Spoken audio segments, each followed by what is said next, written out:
Hello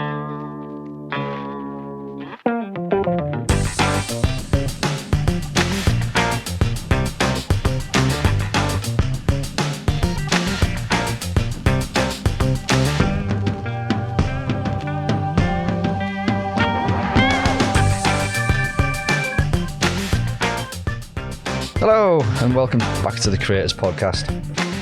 My name's Richard Beatty and today I'm going to be speaking with my old pal Kelvin Slack. Welcome to the podcast, Kelvin. Thank you very much, Richard, and it's great to be here. It's been a while. It has. Multi-award winning tattoo artist and all-round good guy. Some might say slightly crazy. You know, I'll half agree with that one. Yeah, you wear your heart on your sleeve, mate. Yeah.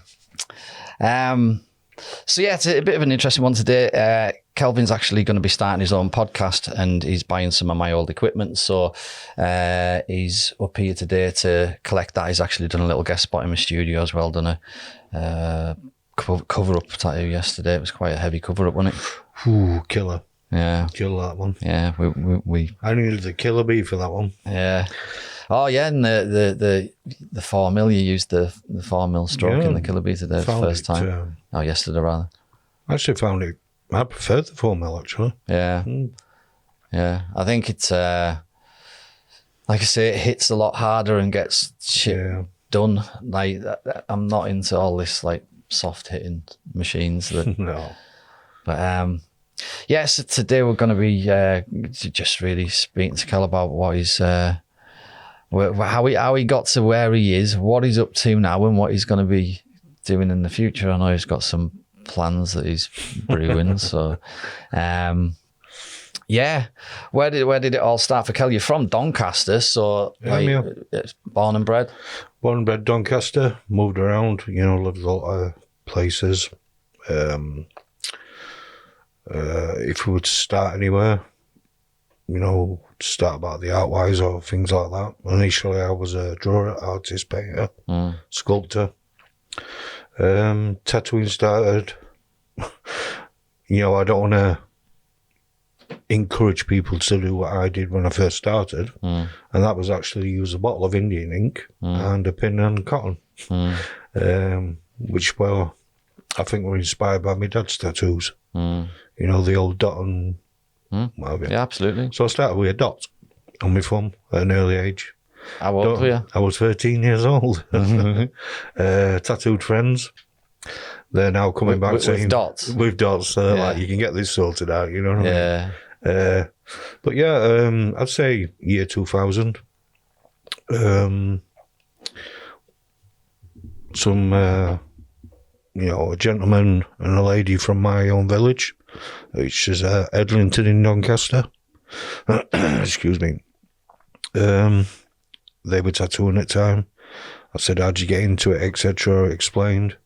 And pretty much self-taught for around about a week, 2 weeks, and then straight into a studio. That's mental.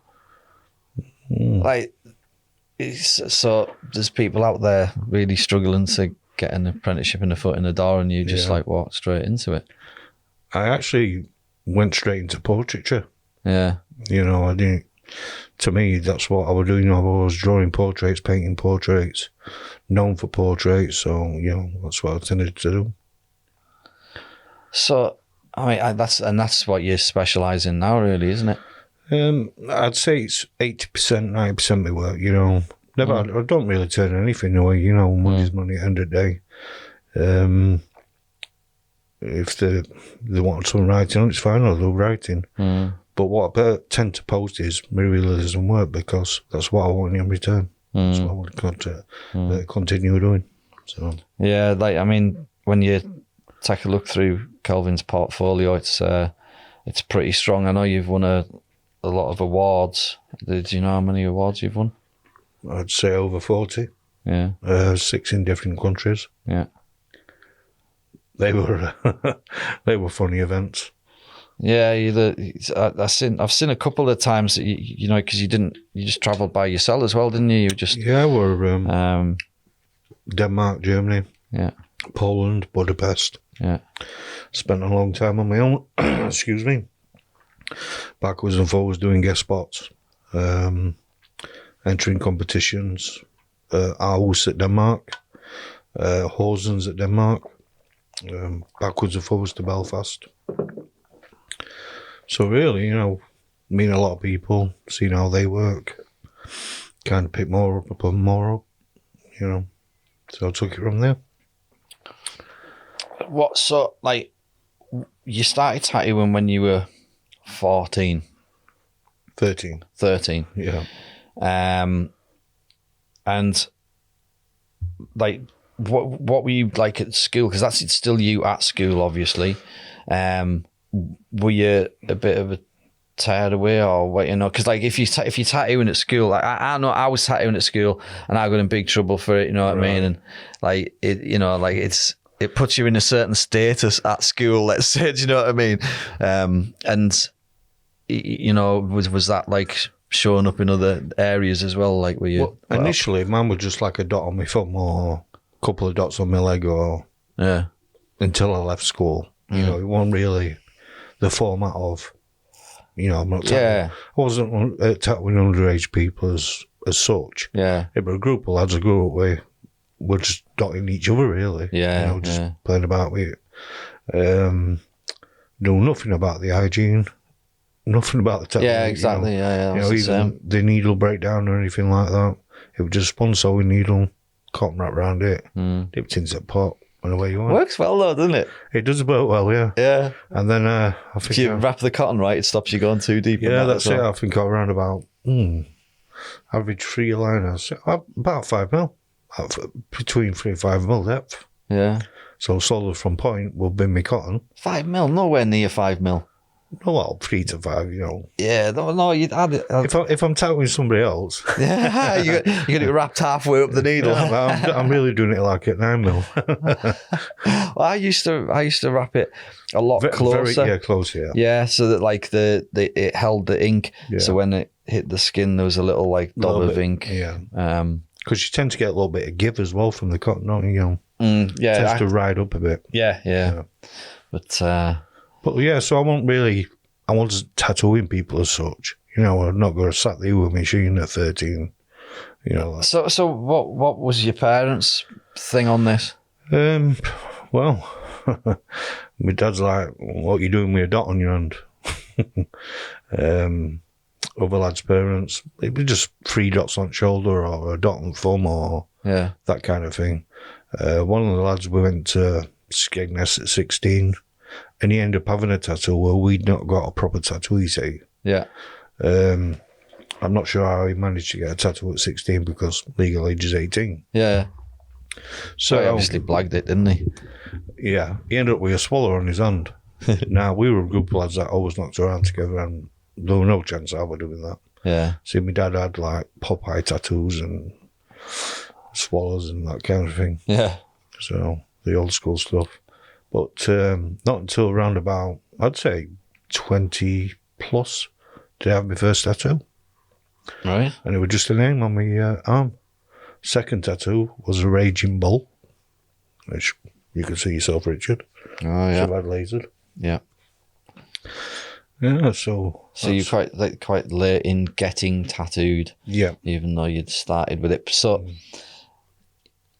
back to you were drawing and then you started doing the dot work, but you were still at school, obviously. So your little tattooing career that you had going there obviously didn't expand till much later. Oh, no, way later. So what about the rest of school? How did that go? School, I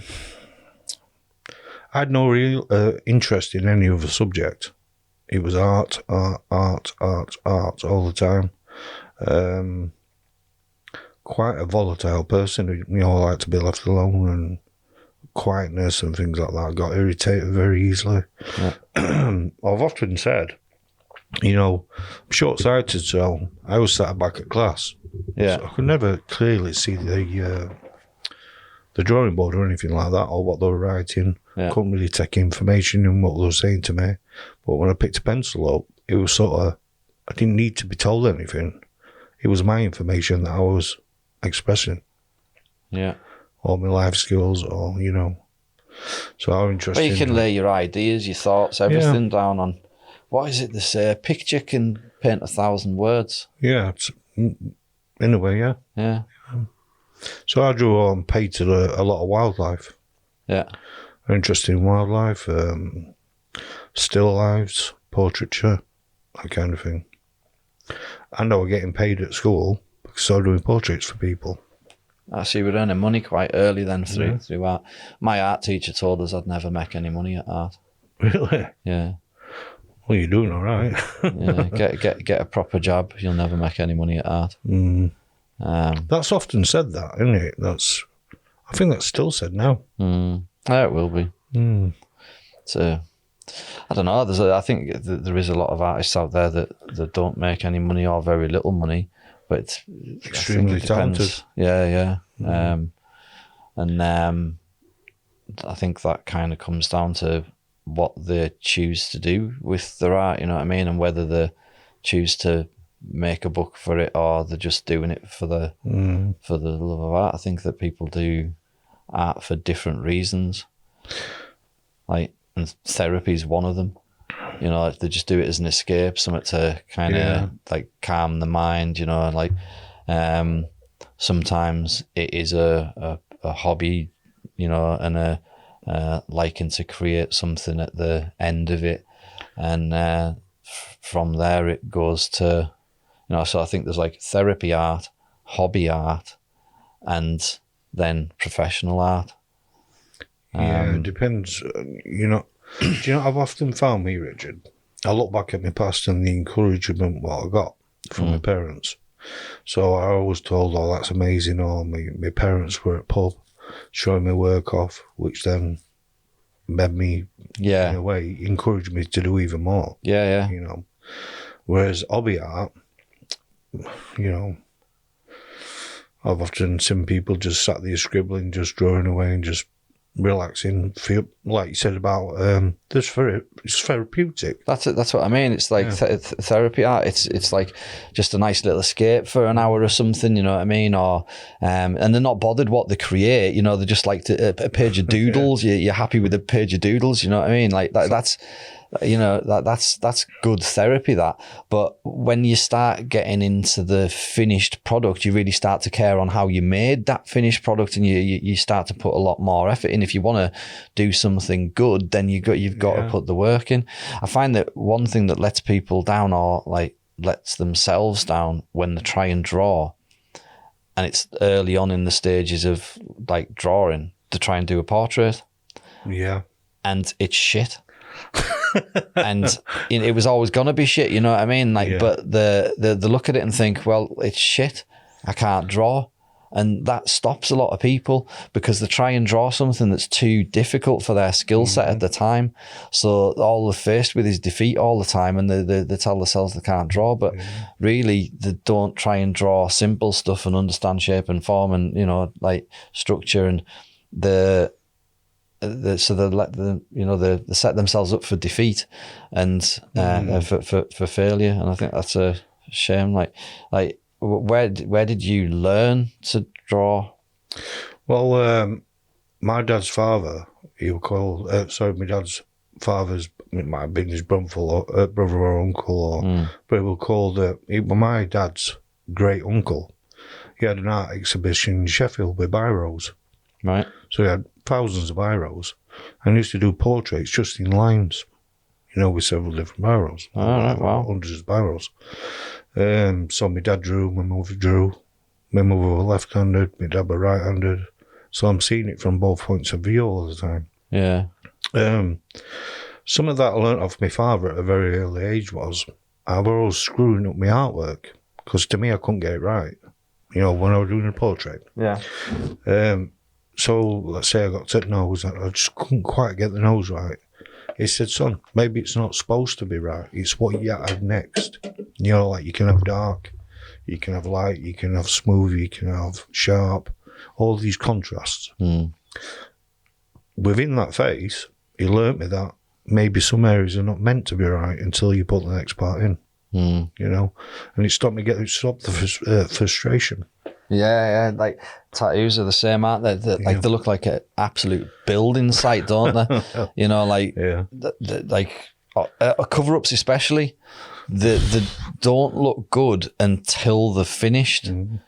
Neither does a house, you know what I mean? Like, and it's like the art on paper, anything, airbrushing, whatever, it's all like a process, and until you've actually stand back and say, right, that's it, finished, it's the best that I can do, you can't really judge it, because things can change dramatically. I know when I do the engraving, like, it's messy as hell to start with, the like me just drawing on and stuff, it's just a sketch, and then I tighten it up, and then I engrave it, but then I go back in and I like thicken lines up and I make alterations, and as you do that, it looks better and better all the time. But if you looked at it on the first cut, you're like, fucking hell, that's shit. And you know, then you've got like the polishing process afterwards, which you know, or if it was a painting, maybe the lacquering. Yeah. A painting can completely change when you lacquer it. Yeah. You know, so yeah, it's you got to get to the end, don't you? You got to finish something and just do your best all the way. But and you mentioned Bob Ross. Is Bob an inspiration to you? Yeah, Bob Ross. I think it was in fact, there was a gentleman from Russia before him who used to do very, very similar. Right. Excuse me. Lucasade. You were very similar to Bob Ross. Actually, I'll send you a link to him. And he behaved in that manner, but Bob Ross was more softly spoken, you know, and here's a little birdie and that kind of thing. And for me, it wasn't really copying from anything. It was just being very creative. Yeah. You know, like, he got this picture in his mind so he's pre-thought it. And then he's transferring it to canvas, and I always thought that were amazing. It's like myself, you know, I actually prefer to paint from life. And that's because I think nowadays, and this is no disrespect to anybody, you know, there's copyists which copy pictures, which all are doing to make money for portraits. Yeah. And then there's painters who are artists, which, you know, there's an old expression, you can take things for granted. You know, have you ever walked at a shop and thought, how have I got here? Yeah. That's because you've done it so many times, you stop looking around you. Yeah. So copying from paper, you don't get the same qualities, I don't think. If I were to draw that Lucasade bottle there, I'd pick it up, I feel its weight, its texture. I'm getting more information from it rather than just copying it. So that's why. So if you were like doing that like life painting, you know, like where there's a naked model, would you go over and like kind of touch the model and no, I won't cup the boobs? No, mate. I won't be doing that, no. But you prefer to draw from something physically in front of you than copying from a picture. In tattooing, obviously, we have to copy from pictures a lot when we're doing portraits and that. So it's would you be like comfortable, obviously, like without microphone, but even with microphones, could you sit and draw a portrait of me now? I'm not going to ask you to, but like, if you want me to, I can. but like, and would it look, you know, like without going through the in my own form of expression or the way I, you know, structurally how I build one, I'm not going to say it'd be picture perfect, you know. Does it have to look like a photograph? Does it, you know, there's so many variations. Yeah, what style to do it in. But obviously, when we're doing realism tattoos, it has to be. And that's where the, you know, using the photograph really comes in handy. Especially on an iPad where you can zoom in and get the extras and what have you. Yeah. See eye detail and stuff like that. You mentioned that your mum was left-handed and your dad was right-handed. Yeah.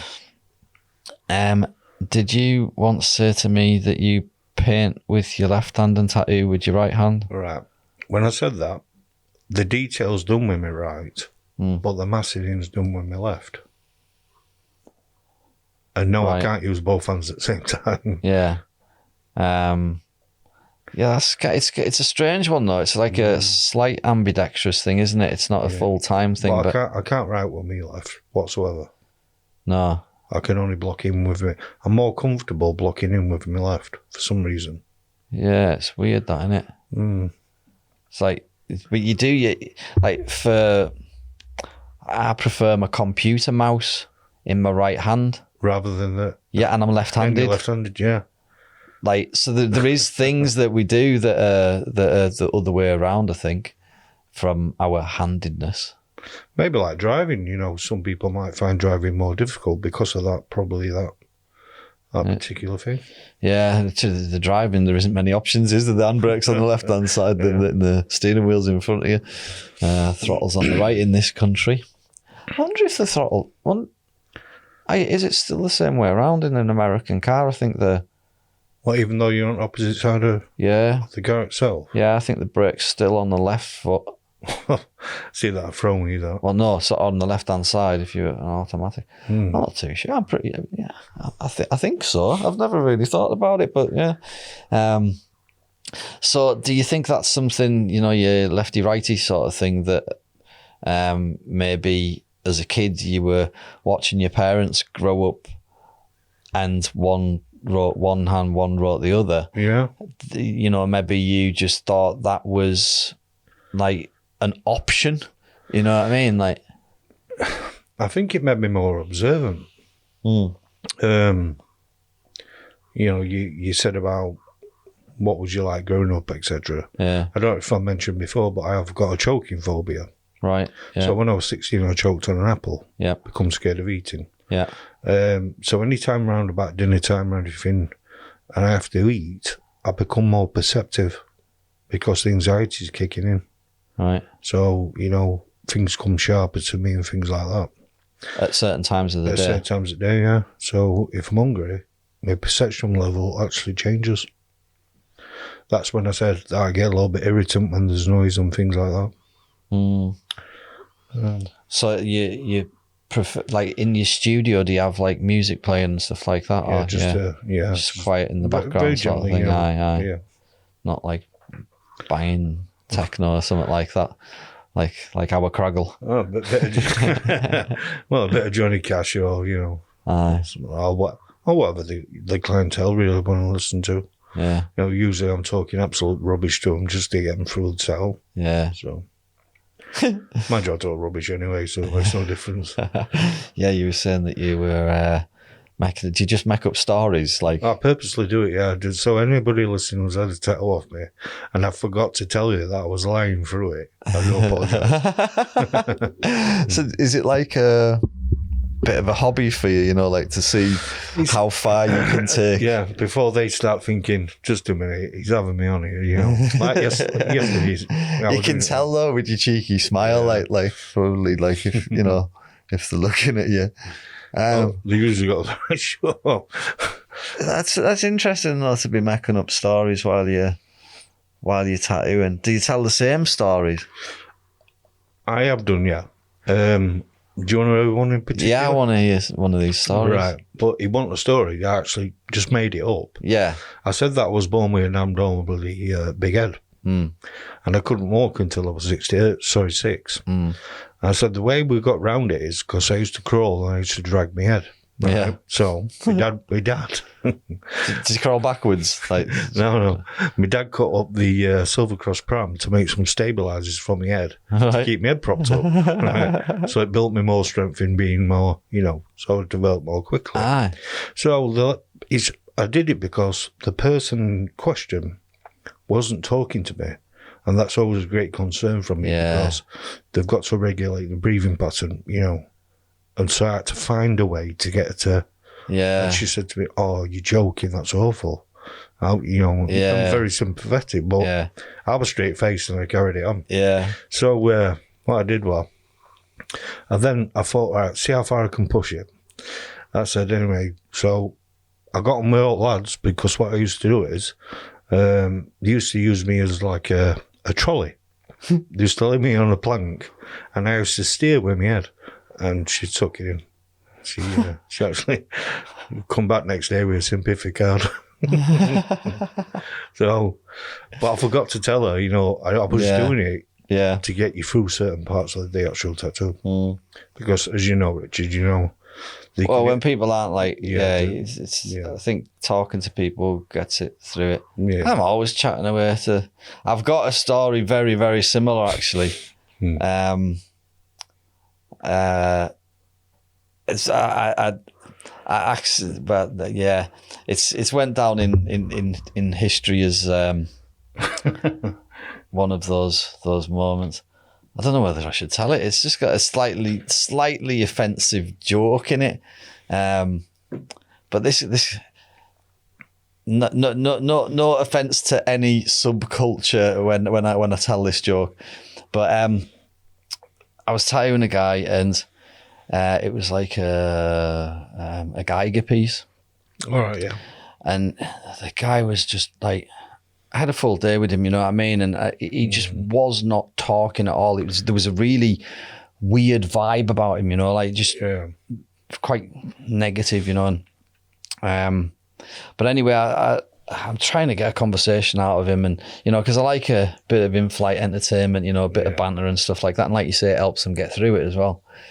And he was just, I was asking him loads of questions, and I wasn't even getting answers. Sometimes he was just kind of looking at it. It was a bit weird. And I said to him, look, we've got to sit here all day, right? I says, is there not anything we can talk about? I don't know how long we were into the tattoo, but put it to him. I says, look, can we talk about something? Because, you know, like I didn't have a radio in the room or whatever. Yeah.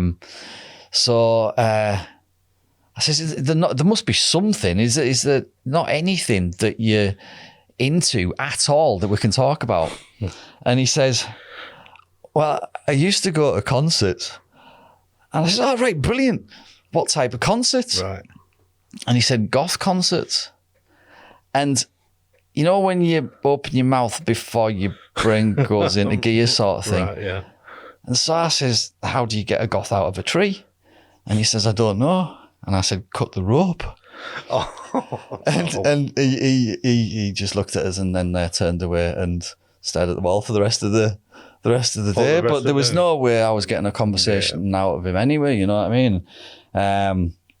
So yeah, it was it's we spend time with clients like all the time, you know, like long periods of time with clients, and you know, that I think, and I always say this, the experience of getting the tattoo is locked in the brain as much as the ink's locked in the skin. Yeah. You know, so like you definitely kind of take that with you as well. So I think it's important to have a good experience while you're being tattooed, but also for the artist, it's you need a nice environment to work, a comfortable, you know. Yeah, definitely. You know, if you had someone, you know, going like, "What you doing? Why you doing that? Or what's that bit for? Is that bit really going to be read?" And not, you know, whatever.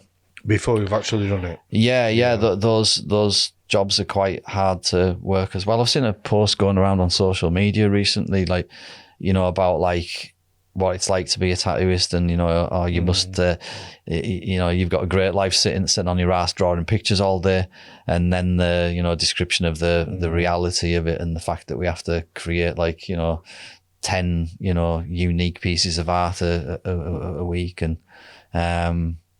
which is why I made that card game as well, you know, to help people to be creative. More creative, yeah. I think, did I mention earlier, Richard, that distraction is the greatest destruction of creativity.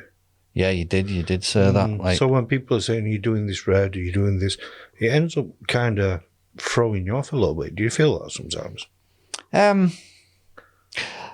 Not unless I'm doing a technical piece. I mean, like, you don't tend to get it very much anyway, you know, like conversation generally flows to general stuff rather than specifically the tattoo once you've kind of discussed like the design and whatnot and started tattooing. But it certainly distractions. I don't let people bring the friends in, because that can be quite frustrating and very distracting. So but if I'm focused on that person, I can hold a full conversation with them without having to think about really the tattooing, as long as it's not too much of a technical tattoo. I find I go quiet when I'm drawing on. All right, so when you're using Sharpies? Yeah, when I'm using the Sharpies, and I'm actually... You're more Sharpie, aren't you? You just straight on with Sharpie. A lot of the time, yeah. And I'd say about 70% of the stuff I like to draw on, you know. So See, for me, that's creativity. yeah, That's more creative. I like been to more kind of a- just make it when, you know, that person's there. I like to have that I'm there. I like to draw on skin. I just think you get a better flow in the piece and a better fit, and also it's like adaptable. So yeah, I definitely go quiet when I'm drawing on, but once I'm like I can now see the full thing once I've visualized it with a pen, so I don't really need to think much about I don't need reference. I don't need to be looking at the reference. I'm working from, there isn't a reference, you know. Most of the time I'm just drawing it, so I enjoy it that way. That's interesting, though, because it almost like divides certain artists, you know, or tattooists or tattooers, or are you a copyist, are you creative, are you an artist, are you, you know. Yeah. It's sort of, maybe when I start podcasting, it'd be interesting to bring that factor in, you know, and just... Well, I mean, there's, the way I see it is it's like this. There's a site joiner. Now they come along and they'll put like the framework of your house up, and you know your roof trusses and your floorboards, you know, joists, stuff like that. And you got a carpenter comes along and he'll do all the like wood skirting boards and you know, maybe make the doors, he maybe make you a nice kitchen, you know, kind of bespoke carpentry around the house. And then you've got the cabinet maker, and the cabinet maker makes grandfather clocks, you know, and he designs them, and he does dovetail joints, and he puts like different inlay into the wood, and he selects a certain bit of wood for a certain cut and a certain pattern. And the you know, if you were to compare it to the tattoo industry, I really don't think that you should be getting a site joiner to make you a grandfather clock, because he uses 3x2s, rough cut timber, you know. Right, I get where you're going with this. But if you want a grandfather clock, you know, you've got to go to a cabinet maker. Yeah. If you want a bespoke kitchen, you go to a carpenter. If you want a shed built, or a you know, your framework of your house or whatever, then you would go to a site joiner, you know, someone who just does that sort of stuff. And there's different people in the industry at different levels of ability. And one of the problems that I think is in the industry is there's people who are site joiners who are claiming to be cabinet makers, partly because of like photoshopped half the work and pissed on with it, and you know, and altered things in a way that deceives the person, and then they're going around going, hey, I'm a cabinet maker, want a grandfather clock, and charging cabinet maker prices and Really, flagging people, you know what I mean? So not just, but they're a carp. You know, I'm going to say just because carps are very, very technical. I want to have a clue or two if I'm a carpenter. Yeah, no, like it's. I'm just using that as an analogy for. It's a brilliant trade to start with. You know, I'd love to. Yeah, I like the smell of wood. I sawdust. I actually like touching it. You like the feeling, eh? Yeah, texture. Sensory. So, would you having a food thing like? It's brought on certain traits. Yeah. So like are you? I quite like different textures in food. Like you know, like in a meal, I don't just want one texture. I like different textures. Right, that's massive for me, because I had to do behavioural psychotherapy. Yeah. So I regressed in my eating once I choked. So I'd gone from normal, I could eat steak, and over the space of 8 months, I regressed down to chewing water for the fear of choking. Right. You know, very, very strange feeling, because even when I put certain textures in my mouth, you know, if you got steak as opposed to mashed potato, what's got a lot of gravy on it, I was more comfortable with the mashed potato and gravy as opposed to the steak. Yeah. Because I know one could choke me, the other one, I've got less chance of choking. So Proper hit you hard, that, didn't it? it did do, yeah, really bad. It led to, if you want to talk about it, I don't mind, but it led to a lot of issues. Yeah, go on, let's In get my into life. some issues. It led to me drinking. Yeah, You know. did it? It did, yeah. I mean, I eat fine now. Yeah. I eat steak now. Yeah. But for the last 25 plus years, I was put on a medication called Busbar, which is like a very, very low sedative for a young man. Yeah. Non-addictive. I had hypnotherapy. That was okay for around about 2-3 hours. I'd get mashed potato or something down me with some gravy, some carbs. I was put on 4 sips. You know, I was actually dying. It was killing me. Aye. But they called it was psychosomatic, roll in my head, you know. Yeah. But you have to eat. At the end of the day, you've Yeah. got to eat. And I wanted to eat. One day, I just got drunk. My dad took me down to the pub. He could see all week. Kept his eye on me. Just got drunk. Come home. And I ate. And I actually relied on that over a period of years. Aye, You know, so like So every time I regressed, so when you were subconsciously eat, I was consciously eating. So when I put food in my mouth, even today, I'm consciously chewing it. Yeah. I'm making sure it's really, really fine before I swallow it. So you can't suck a fruit pastel then? I won't dare. No. I won't suck anything. Yeah. So alcohol was I say, yeah, I'm an alcoholic, but it was a solution to an underlying issue. So I'm not an alcoholic because I enjoy to be drunk. I don't like to be drunk. But, you know, I could have a setback tomorrow. I could have a setback in 10 years, you know, with the eating. Because what's happened over years is I now subconsciously eat, but sometimes the consciousness kicks in. I realise while it's going down my throat and the fear sets in, and for around about 2-3 hours, I actually think I'm still choking. So it tends to, you know, it knocks me in my tracks. It does stop me. And then you get people talking about it, saying he's always a drinker, but I don't sit there and tattoo and drink, you know, or suck on an alcohol swab or whatever. Yeah.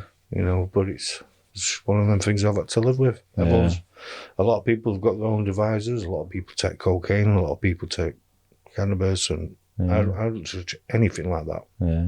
It set me off immediately having a panic attack. Yeah. So. So you're quite fragile in that sense with your mind. Like, I know that like there's been times in the past that you've went off the rails, you know, and like definitely, yeah. I think you know, you have got a bit of a reputation for that within the industry. Yeah, of course. And in, you know, probably with your customers as well, because, you know, there's been times that you've just had to take time off work to... So weak, you know, end up with an hangover probably from 2 days before. I'm still not right. I still not eating. It's caused me more anxiety. Yeah, and it just spirals. I ended up tattooing a gentleman, actually, who got speaking about it, and he got the exact same thing. Yeah. But he was at an early stage with it. Right. And I says, anytime you want to contact me and discuss it and talk about it, then, you know. But then I thought about that, and I thought, I don't want to make him any worse. I'd rather him seek professional advice, you know, because it's not and then I found out it's a very common thing. Choking is a very common thing. And fear of choking. Yeah, fear of choking, yeah. Because it's very similar to drowning. Yeah. You know, it's not a very nice thing. But yeah, like you say, in the industry, people still chat about it, you know. Yeah. They're digging my personal life up and joining it to my business. Yeah. Do you get what I mean? Yeah. Well, actually, when I'm sat there tattooing, I'm tattooing. Yeah. I mean, what you do with your tattoos is phenomenal, you know what I mean? It's brilliant. But your portfolio is so strong. It's just like boom, boom, boom, boom. Like, I was looking through it, and, you know, it's just... it's really, really strong. I think that's the only way. And it's non-photoshopped or filtered. Yeah, you know, you got some really nice work in there. Nice designs as well. You put stuff together nicely, even though you're dealing with realism, you still get that nice angle and, you know, like Placement and the attachment. placement and size and, you know, other little bits of content in there that makes it a design as well. So you do really well with that as well. It's not just a straight picture off you know, you've done stuff with it. So and do you think that, you know, they say that there's a link between creativity and crazy? You know, they say like just people in general say that there's a fine line between being creative and being crazy. You often hear people saying there's a fine line, don't you? Yeah.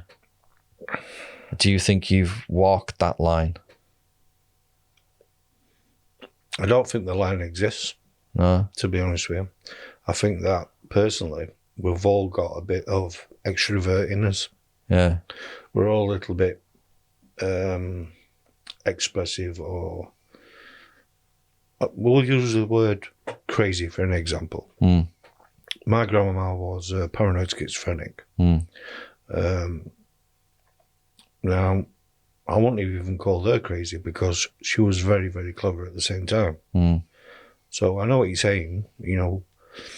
I think I've explored this, and I think I've come up with an answer which defines it quite well. Creative people and crazy people, like you said, there almost is no line, but there actually is a defining difference. Yeah.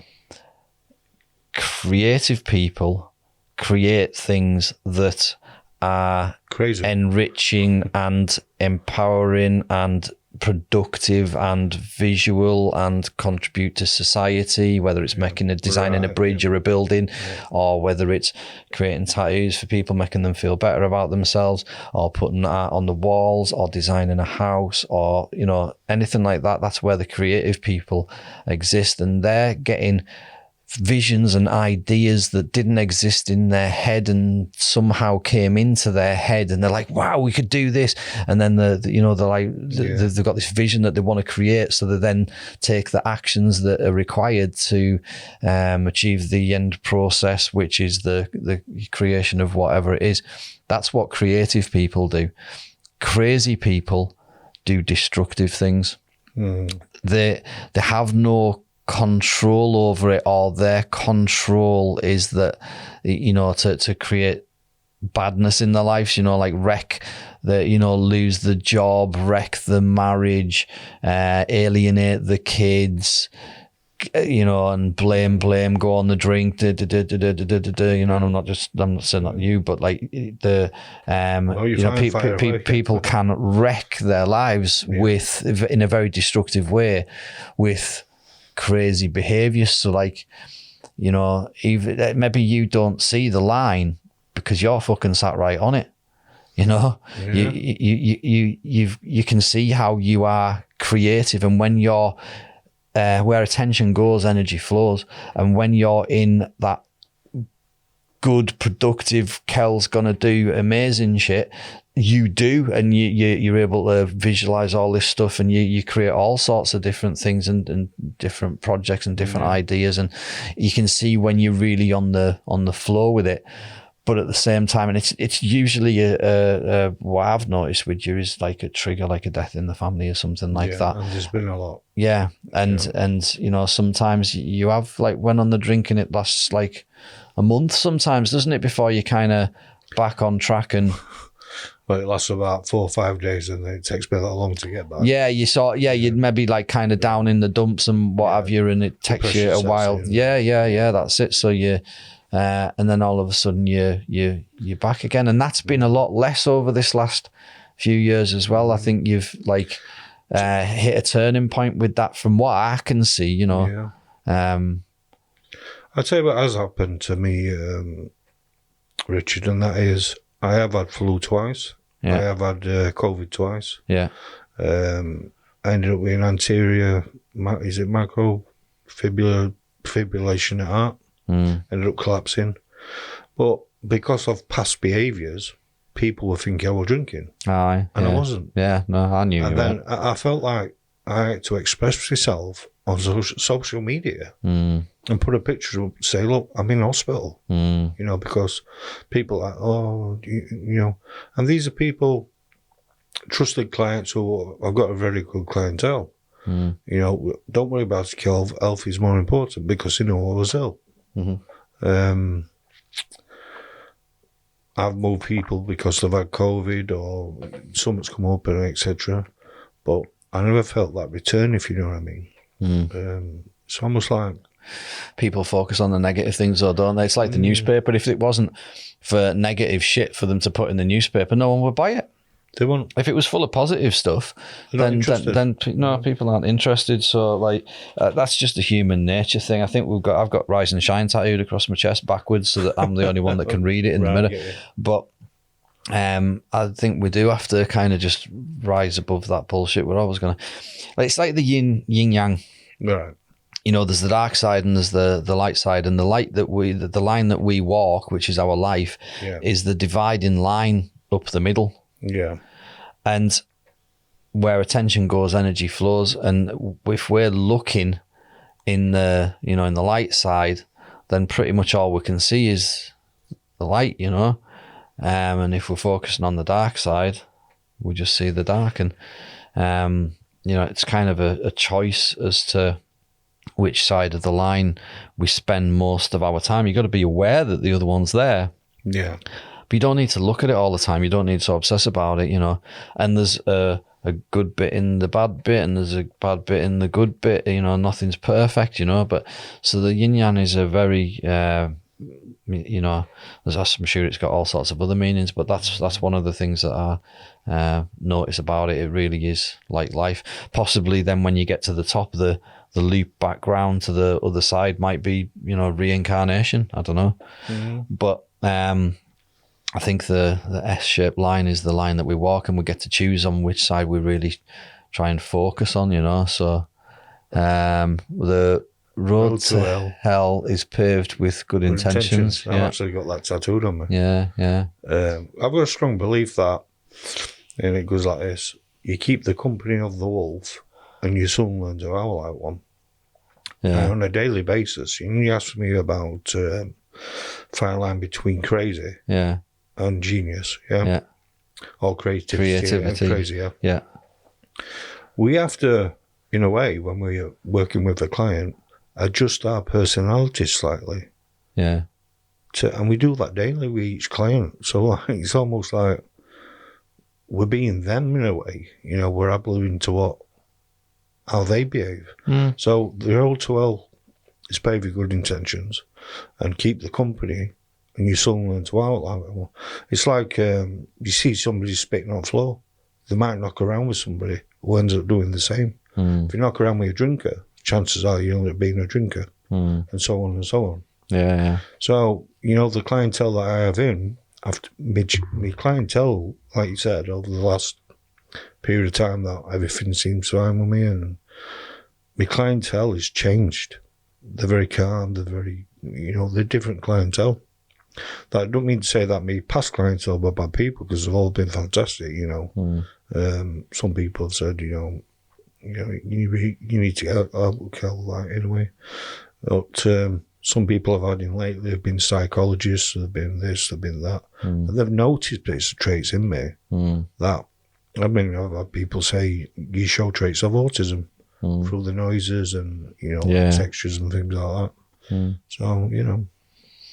Yeah, I mean, like, I'd have to agree on that, you know, like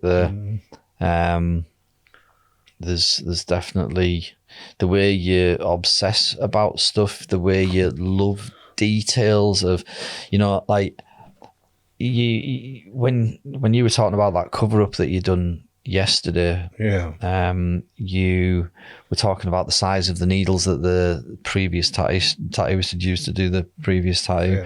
You know, you really curious and obsessive about all those like little small details, and then you got into the ink side of it, and you were like then going on about the viscosity and the different pigments and stuff like that. When you get your teeth into something, you really like to learn the arse end of a fart about it, and like I'm the same as well. If I don't if I'm not interested, I won't learn it. It's just not going in.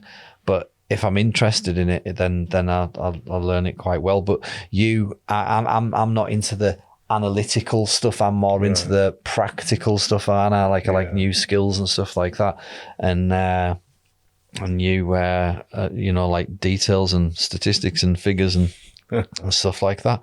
But we're all different. But I'd say I've got a level of. I'm a registered schizophrenic, so but that's another story, But they said that I've got bipolar as well, which I kind of see in you, like slow cycling bipolar, up and downs all the time. Yeah. So like that, and then obviously there's outer things that affect it, but I think we have like a medium to long period of creativity, let's say, and then you're absolutely exhausted from it. So like you have this like period of down sort of side until because we wear ourselves out. Like I don't know about you, but I feel like this body that's getting dragged about by my brain. Do you know what I mean? It's like, oh, let's go and do this, let's go and do that. Like I've got this like kid inside that never stops wanting to do something. It's like fadding all the time. You're fadding. Well, yeah, thinking, like right, that's going to do this, and I want to do that, and I want to do this, but we ain't got the hours. Yeah, no, and I end up like doing too much stuff and that, and then things have to go on the back burner. I've got that many unfinished projects, you know what I mean? And I find it hard, like doing the podcast as well. It's keeping that momentum. My diary is a big help for me, because like if I put it in the diary, then I know that's what I'm doing. It's like Megan, do you know what I mean? It's like Megan saying, you've got to do that, you got to, like she keeps us right, you know what I mean? And Emma's the same with you, like she keeps you right. She's been an absolute godsend for you, mate. Oh, she has, trust me. Yeah. It's, I've definitely noticed a much increased level of consistency and improvement in Kel since Emma came along, I do have to say. I'll agree with you. Thing. She's a diamond. Aye, absolute. It just shows you, doesn't it? Like our good woman can. They say behind every great man there's a great woman, don't they? I'd say a great woman. Yeah. Yeah, that's probably is the saying, actually. Yeah. I bet you, I bet your hard work to keep you like. Do you know what? I've actually stopped at a lot of tattoo artists' houses and stuff, and don't get spots, and they're like, I couldn't spend a week with you, Kel. You are a nightmare. I'm like, why am I a nightmare? I'm in their house and I'm getting agitated by them tapping their foot.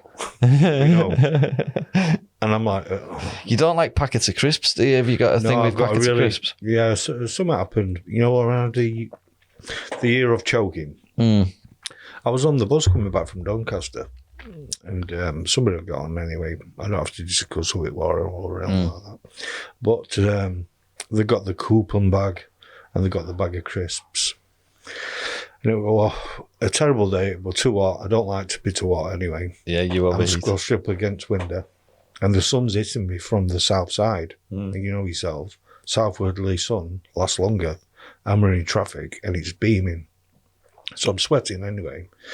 So this person comes up the stairs. There's 2 seats left. And I thought that person would have took the first seat, not my seat next to me. So I shuffled over, but I was squashed right into the corner. Now, when you're up pressed against the window, this person happened to be up and pull the bag of crisps out. And I've sort of looked down at the bag because I could smell the pastry and that. And I thought, oh, she must be eating. She pulled the bag of crisps out. She bust the bag open, which I honestly believe this. It's designed to catch your attention because of the rattle. It must be part of the manufacturer's sort of way of catching your attention. Oh, someone's having a bag of crisps because of the rattle, if you know what I mean. The noise of it. So yeah, if I like my dog knows that when I open the fridge, doesn't matter what, I could be up at like 3:30 in the morning, and dogs are asleep, like laid flat on the backside. If I open that fridge, they're there. Yeah, it's the noises. And you think they engineered that into a packet of crisps? Yeah. So right, okay. So I've looked down and I thought, I can't be doing this at the minute. Do you know what I mean? Yeah. So this person's put their hand into the bottom of the bag, rustling about. Having a good old rummage. Pulled one crisp out, looked at it and put it back. And my immediate thought was, remember, at this time I got my choking phobia. That's quite peaking at this time. Yeah. So I'm looking at texture of it and I'm thinking about choking. I'm getting now claustrophobic because I'm squashed up. Yeah, overheating. And I look and think, well, why did you put that crisp back? Right? You're eventually going to eat it anyway. Yeah. Was it not good for you? And it was playing on my head on bus, right? Then they straightened the packet out and I'd start sweating. That was it, sweat started. And then pulled another crisp out, ate that, had it all over the face. I thought, that's it, I'm going to get off the bus. What was it, Monster Munch or something? No, it was actually a bag of Walkers, but I had to get off the bus. I was panicking. And all I could hear was the crunching and the rattling and the constant goings at the bottom. And this what bit that actually did me. I looked down at the crisp packet. The person looked at me. I looked down back at the person. The person looked at the crisp packet. I thought, are you doing this on purpose or what? And they didn't even offer you one. No, do you know what I mean? I thought, I'm off and doing one, me. I pressed bell. I got off there. I just sat there on a wall just going, whoa. And that was it. Ever since then, packaged crisps. Wow. It's funny how... It's funny how the brain works, isn't it? It is how it can affect you like that. You know? And now it's sort of locked into your subconscious. I know, like if you rattle a packet of crisps around you, it kind of freaks you out a bit, doesn't it? Yeah. That's wild, isn't it? Mm-hmm. So, back to tattooing. Not a problem. Yeah. How did your in happen? You said it like you started drawing, then 2 weeks later you were in the studio. Well, the person that owned the studio, I went to school with. Yeah. Would they mind me saying the name? I don't know. Well, of course, just go for it. ABH tattooing. I was. Oh yes. I know. Yeah. Pam. Yeah. Pam and Wayne. Yeah. I was at school with Pam. Yeah. Mm. And I wasn't great, just I was probably at a level of just past junior. Yeah. Within 2 week period. Yeah. Because I was taking the coils apart and learning the coils. Mm. Back then, I was making my own needles, so understanding of the needles, which brings me back today. Mm. I feel like this is my personal point, perception. Mm. Artists seem to all want to be doing realism. So they think that needle, that needle, that needle. Mm-hmm. And it sort of works for them straight away because they've got a very good artistic background. Mm. But it's usually on the arm or the calf. It won't be on a difficult area like the ribs or, But I learned, needle setup and, that very, very early. But straight away, he said to me, do this, do that, do this. This is how you make needles. This is how you run a machine.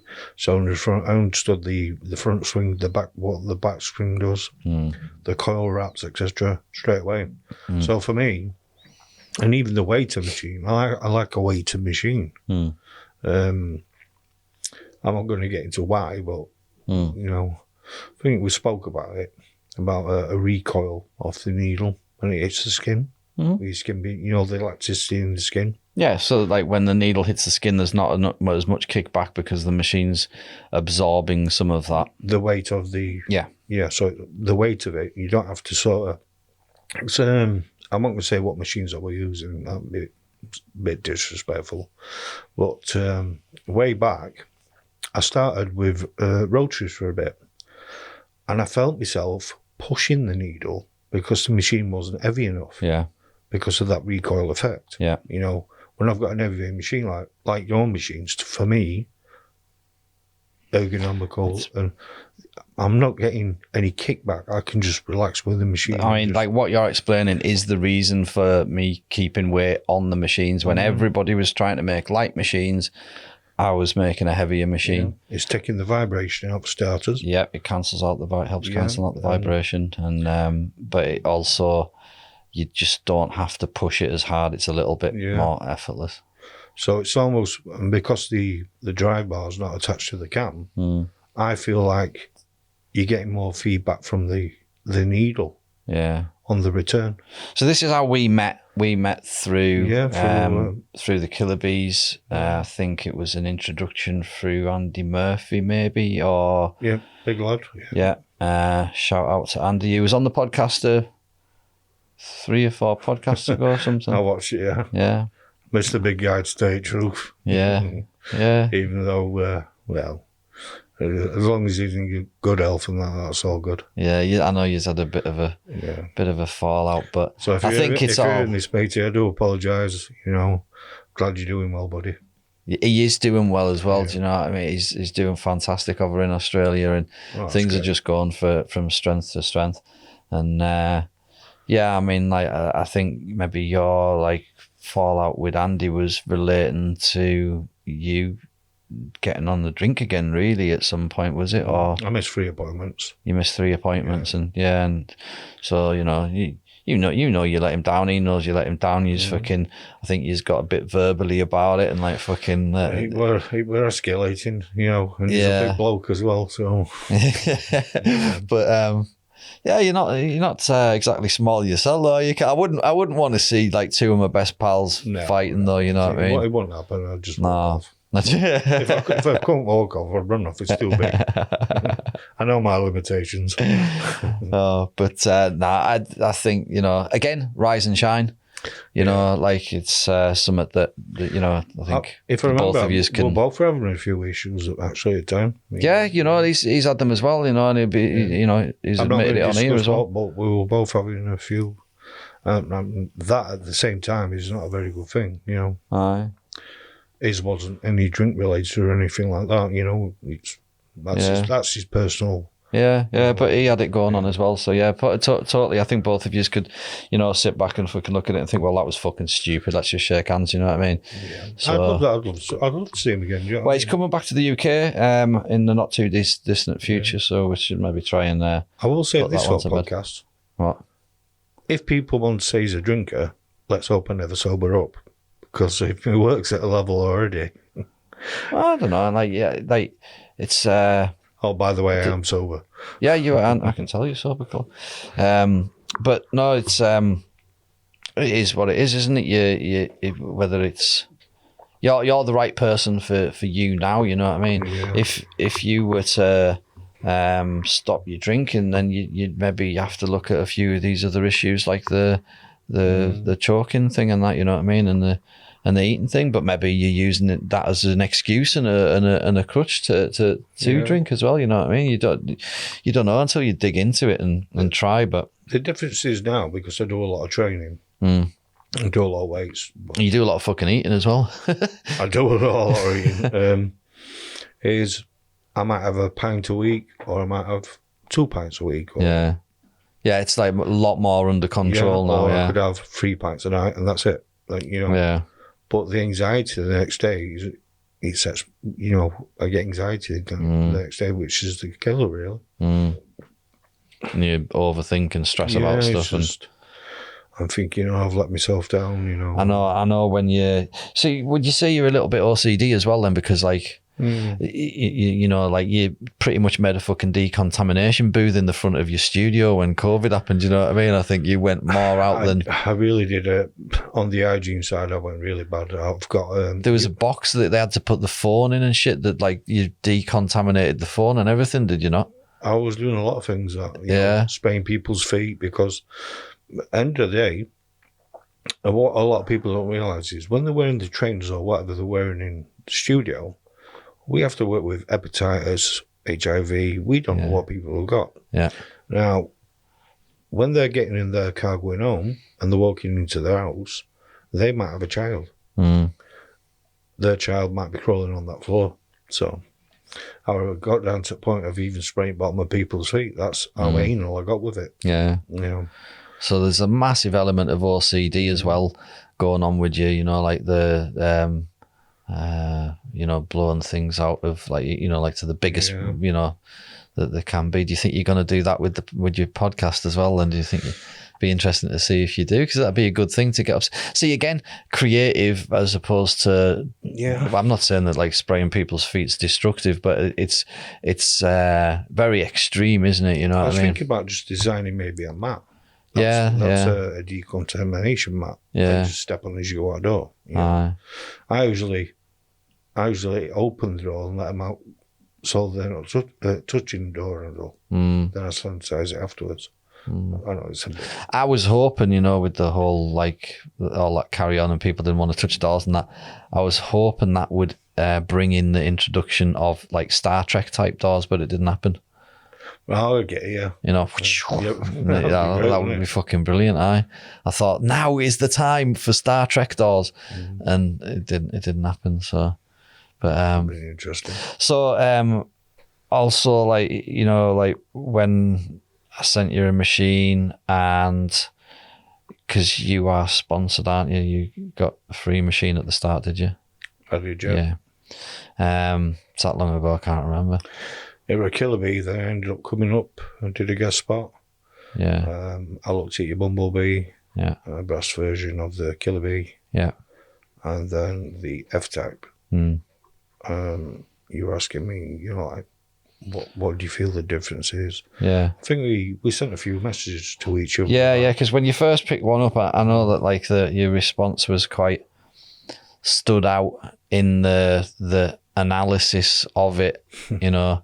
The things you said about feeling like you could see right down the needle, and you felt like you just had more kind of spatial awareness of the needle, and obviously velocity, and you went into the mechanics of it, and how the ergonomical shape. Yeah, I think I mentioned something like I was getting more feedback from the needle. Yeah. You know. Yeah. And maybe that's why you got a loose dry bar. I don't know. I don't want to give away too much. No, it doesn't. I think the feedback from the needle is the stability from the machine, slightly the weight as well. But when you're holding a machine that's top heavy, where the motor is most of the weight, and then you're using quite a slim grip, you've got to hold that grip tighter to control the weight at the top.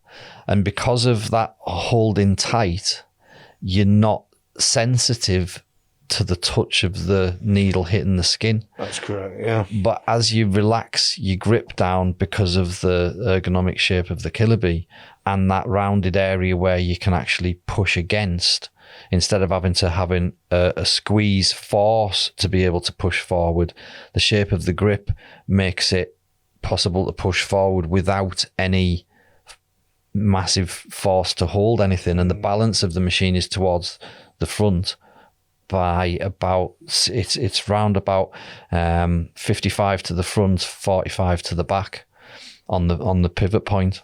Right. So it sits slightly forward at a perfect towing angle. Yeah. So you don't even have to hold it at the right angle. It is balanced at the right angle. So it's creating a natural balance. Yeah. And so because you're not having to put any holding force into that, you can relax your hand a bit, and then you start to feel the needle more. So you can really just kind of dance about on the surface of the skin. And do you know, I instantly, the feedback I got myself is when your hands are open, it relaxes your muscles and your tendons more. Yeah. So it tends to give me more movement in my hand. Yeah. When, like yourself, you said about smaller grips. Yeah. You tend to be tensing more. Yeah. Which then itself... So the whole problem goes right up. Yeah. So you're losing sensitivity in the tip of the needle. Yeah. You're having to force, a lot of tension to control that needle and the top end of the machine, which then sends pressure all the way up into your forearm, into your elbow, into your upper arm, into your shoulder. I found that my posture changed when I was using it because I didn't have to follow the machine round as much. I didn't have to get into as awkward of positions to get the angles that I needed. The very clever part about the grip for me is where your finger can rest underneath as well. You know, you're almost like in a drawing position with it, even though it's a machine and how it lays. But you can also not just rotate with your arm or your elbow, but you can roll it in your fingers also. Yeah. Again, it was all intentional. So if I'm coming round, instead of trying to push my elbow out, I can just roll the machine. Yeah, so you know on the back of a mountain bike or a racer, the gears, you've got the little one and then bigger and bigger and bigger. The little one makes you go faster, but it's harder to pedal. And the bigger one, you don't go as far for every rotation, but it's easier. That's what the grip's doing. You've got like the stack of gears from like rolling it round in the center of the machine where it's narrowest to being further up on the grip and rolling it from that position. It won't move as far, but there's less force to do it. And obviously the balance, it's not too difficult to rotate anyway. I just find myself I just can't bolt the machine down. Yeah. You've had it for a long time now, haven't you? Yeah. I'd say good. It's got to be 5, 5, 6 years. Yeah, I'd say it's closer to 6 than 5. Yeah, it's got to be at least 5. Yeah, it's certainly a long time anyway. You'll have put some hours on it now, Yeah. Yeah. Do you still use your original Killer Bee, or do you use just both. the type? Yeah, you use both. Use both, yeah. And also I found as well, you know, as long as you're maintaining correctly, you're cleaning it correctly. Yeah. It's just not affecting it. Yeah, it doesn't. I'm not having to send again, it back, that's so to speak. Yeah. That's why I designed them that way. I didn't want them coming back. I wanted them to last forever. I wanted your kids to inherit them. I wanted them to be In fact, I remember you doing a video of a car driving over. Yeah. I've done. I drove over it with my car. We've set it on fire. Have you done I've set it on fire. Poured lighter fluid all over it and set it on fire. What did you say about creativity and craziness? Exactly, yeah. And I'm not saying I'm not crazy. I'm certified crazy. You know what I mean? So like, I love being me and being crazy. The fact that I'm a registered schizophrenic allows me to do even like wackier things than and I can totally justify it to myself. What the fuck do you expect? I'm fucking crazy. Do you know what I mean? Yeah. So, but yeah, and then did you see the one where we dropped it from the drone? I think I did, yeah. We took it to a quarry. Well, okay. Like a tattoo machine, if it falls off like a lot of the modern tattoo machines, if it falls off your workstation, it's possibly going to be knackered. Yeah. It's going to have to be sent back to Germany or wherever, and it's going to take ages to get it back. You're having a bad day, and so's your client, because he ain't getting tattooed, and you're not making any money. So I wanted it to be really durable, and I knew it was, but I'd never actually put it to the test. And I used to say I could chuck this out the window, out of a first story window, go out into the car park, without even opening the window, smash it through the window into the car park, go outside, pick it up, bring it back in, and it would still tattoo. And I'd been saying that for a couple of years, and I just thought, you know what, I need to prove this. Yeah. So I took it to a quarry, and I used my drone to lift it up 20 meters in the air. I mean, it was up there, What's that, 60 foot? So it's up there 20 meters in the air, and then we dropped it into a quarry onto solid rock, and what a smack it made, man. It was just like bang. And then I went over, I had a portable power supply. You just plugged it in? Well, I had to take the cartridge out because the cartridge was splattered to bits. Took the cartridge out, put a new cartridge in, switched it on, and it's still running. And that's the same machine. So the same machine got run over, the same machine got dropped in the quarry, and the same machine got set on fire. Yeah. It's like the Toyota Hilux on Top Gear. And I've come up with a thing as well. I watched a a film about Le Mans, you know, the 24-hour car race. It's right, Le Mans. Yeah, Le Mans, yeah. And, you know, it's legendarily like difficult race to win. You know, it's endurance, it's performance, and to win it once is an achievement, but to win it more than once, you know, the Ford GT40s did it, I think maybe 3-4 years in a row, which was, I don't think it's like been broken since, that sort of record. But if the Killer Bee was a racing car, it would have won Le Mans for the last 10 years. Yeah. You know?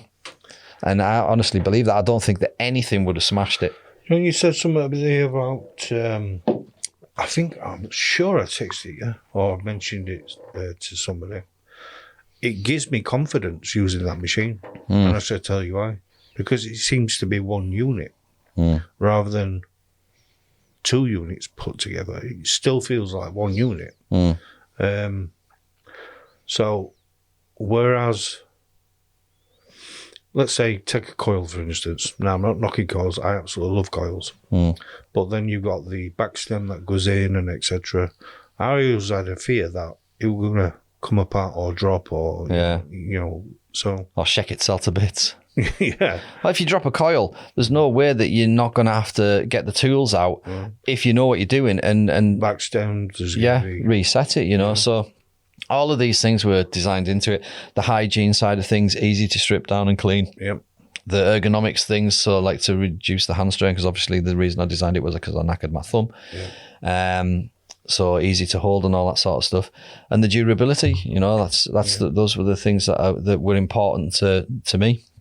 And I would still stand by them now. Like it's, I think it's right. It's an easy machine to clean, and even though a lot of people don't clean them as well as they should do, you know, like I see a lot that come in for service that are an absolute mess. I think you did a test. I think I watched it on YouTube. Right on YouTube, possibly, and it was like a speed tester who could put the machine back together faster. Oh yeah, there's a bit of a challenge going on with the Killer Bee crew thing, which you know, there was a pro team of sponsored artists, which you know you've always been one of those people who have got stuff for free and stuff, you know. But there's an owners club as well. Should be nothing free in life, Rich. Well, mate, you've paid us back. How many times have you sent me a client? You know what I mean? How many times have you spoke to people about the machine and told them about it? You know what I mean? It's, you know, you've paid your dues. You know what I mean? It's now it's for now. You've paid it back. So, yeah. So the Killer Bee crew is more like an owners club. So that nobody is, you know, put out. You know what I mean? I prefer the whole concept of the Killer Bee crew to the pro team side of things, because it's more of a community, you know what I mean? People kind of helping each other out and, you know, giving each other advice, swapping guest spots, you know, like fucking you know, imagine if it was like a Volkswagen owners club, you know what I mean? It's just something but I think because I'm from the car industry, the Killer Bee crew, the owners club, seemed to be a more comfortable way to go for me. So, but you know, I'd like to see you in there a little bit more, like, you know, just passing on your knowledge and stuff like that. I mean, people who are in there are going to be listening to this. You know what I mean? Yeah, definitely. Yeah. So you know, and other tattooists as well. So, and I don't think you get that with any other machines, you know, or any other company. I think people forget that I'm just a one-man band that, like, you know, tattoos all day long and then makes flipping tattoo machines until 2:00 in the morning. People don't realise that, you know what I mean? They don't see what's going off in... No, they don't see it at all. They just think I'm some big company that has a 24-hour call centre. And, you know... I feel like the entire industry's changed me. I really do, yeah. For good or for bad? I'd say both. You know, people pushing people, but then there's people trying to hold other people back. You know, it's a bit There's let's just look at technology, right? The whole Instagram, Facebook, social media side of things, that really changed things, and it brought out good and it brought out bad. Tattoo Truth Fairy, it was an Instagram page that was exposing.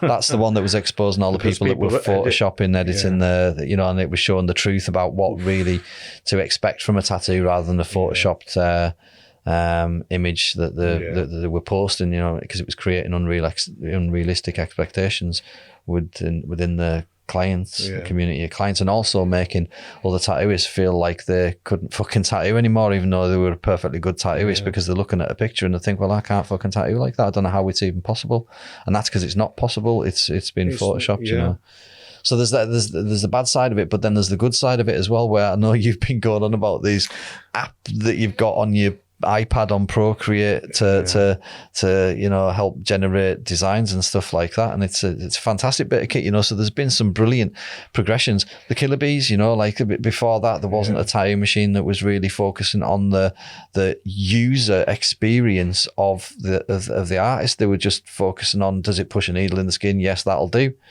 Whereas the Killer Bees are about the user experience. It's how it makes you feel, and that's why you feel like it makes you do things and gives you more confidence. Do you find that you'll be like, fucking hell, I didn't know I could do that? Especially when you first started using it, there's a bunch of things you're like, whoa, I didn't know I could hit that angle. I didn't know, wow. Definitely, I had that experience for a long, long time with the bees, I started actually innovating with a clip cord with a friend of mine. Yeah, you did, yeah. We wanted to put a gyro gimbal on the end because the clip cords were always breaking. So now they've come out with battery ones. I was asked recently at a convention in Manchester, do you own a battery pack for the Killer Bee? Now, I know there isn't one. Because I know what the voltage starts at. I think you were quite testing me, actually, and I just turned around and said, "Leave on mid yet?" He just sort of smiled and walked off. I thought, why would you test me? So the original Killer Bee's got a 9 to 27 volt motor. Our power supplies only go up to 17 normally on the critical power supply. So we're only scratching the surface of the power of that motor, but it's still so powerful that, and I put an overly powerful motor in so that you'd never kill it, But the Type Fs are a different power range. They'll run from below 6 volts all the way up to 19 volts. So, in your with your little battery power packs, they tend to go up to 12 volts. So you're getting a large amount of the power out of the Type F. But I am actually working on a battery pack, I do have to admit.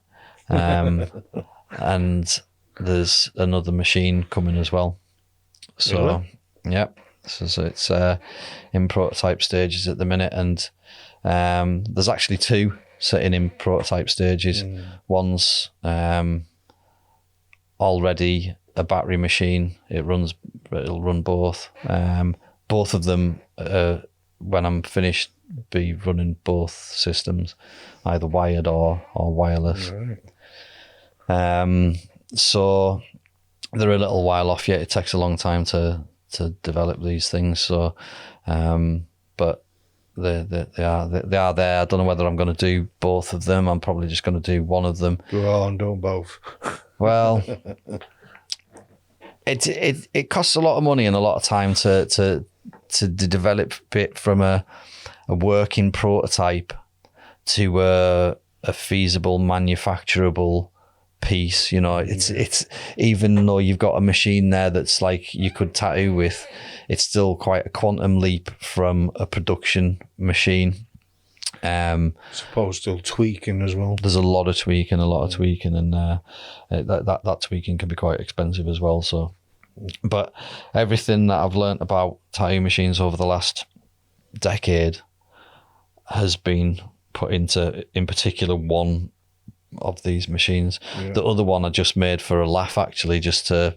Do you know why I made this other one? It was because I had this robot that someone had bought us for Christmas. Megan's mum had bought us it for Christmas. And it was just like a robotic arm and like remote control. So you could like, you know, a bit like a digger, it had a grab and you could pick things up with it and move them and whatnot. And I thought, I'm going to see if I can do a tattoo with it because people go on about like, you know, can robots tattoo? Yeah. So I had to make a miniature tattoo machine for the robot to be able to hold it. The Killer Bee's too heavy. Yeah. So I had to make a miniature tattoo machine so this robot could pick up this tattoo machine. And that's where that machine came from. Yeah. It was so small that I was able to put a battery pack on it and it was still smaller than any other tattoo machine. So it's, you know, there's that there, but it was just more of a gimmick thing. And actually not that long ago, I put up a video of the robot tattooing a fake hand and I posted it and says, does anybody want to tattoo off the robot? And everybody was going fucking sick for it. I still need to do that, actually. I need to go back to that post. I'm ready.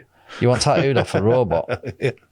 Well, I was going to do a raffle, like because I couldn't believe there was so many people actually wanting a tattoo off this robot, you know, because it like literally like it dips in the ink and it hits the bottom of the ink pot and then splatters the ink everywhere, and then it goes over to the hand and it's hovering above the, you know, it's a fake hand, and then it like just drops down into the skin like, bah! And then like you know, then it has like a sweeping motion and it's just fucking absolutely jagging it in. Do you know what I mean? But what was left was a tattoo done by a robot. It didn't have to be like a fucking portrait. It was never gonna be. Do you know what I mean? Yeah. But it did a tattoo. So yeah, I do have a robot that can do a tattoo. And loads of people wanted this. That's interesting. Tattoo off a robot, but I just did it as a joke. Do you know what I mean? The whole thing was just a bit of a wind up, really. You're like you've seen them robots now that are walking and things. Yeah, is a motor link like going to have all robots everywhere? Right. So here's how I see the future of tattooing. Right. Hang